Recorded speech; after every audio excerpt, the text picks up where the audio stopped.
आज हम जमात सोम की उर्दू की किताब का सबक है दांत अच्छे सेहत अच्छी।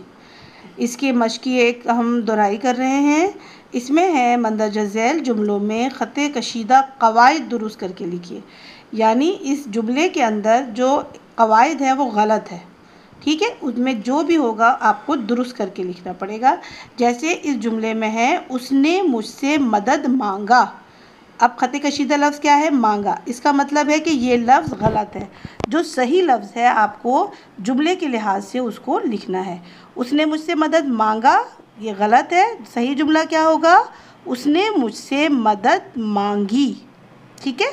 उसने मुझसे मदद मांगी। नंबर 2 है अम्मी जान ने मेरे को मिठाई नहीं दी।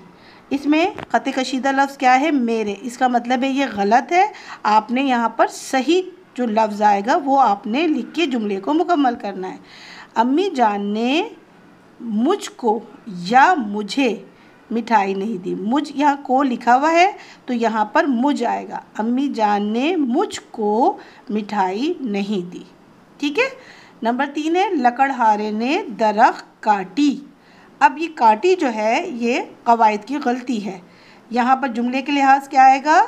जुमले के लिहाज से यहाँ आएगा लकड़हारे ने दरख्त काटा, तो यहाँ पर सही लफ्ज़ आएगा काटा। नंबर 4 पे है आसमान पर चांद चमक रही है। अब रही है जुमले के लिहाज से यहाँ पर ये लफ्ज़ गलत है। सही लफ्ज़ क्या होगा?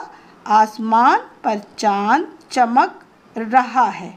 ये कवायद की गलती है। रही हम सही के बनाएंगे तो क्या होगा? आसमान पर चांद चमक रहा है। नंबर 5 है अब्बू ने कहा फल नहीं तोड़नी।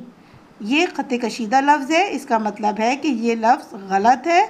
जुमले के लिहाज से आपको सही करना है। अब्बू ने कहा फल नहीं तोड़ना।